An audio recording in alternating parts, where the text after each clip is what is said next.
Ramazan öncesi Van Büyükşehir Belediye'miz, İlaçlama Merkezi personelimiz tarafından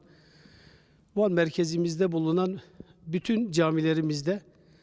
vatandaşımızın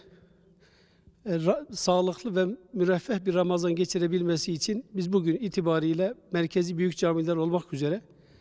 bütün camilerimizde dezenfektan çalışmalarımızı yürütüyoruz. Bu anlamda biz yine Van merkezimizdeki bütün kurum kuruluşlar, okullar,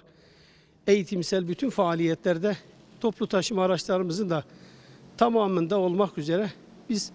inşallah ilimiz ve kendi ülkemizin çok iyi olması anlamında bu çalışmalarımız devam edecektir.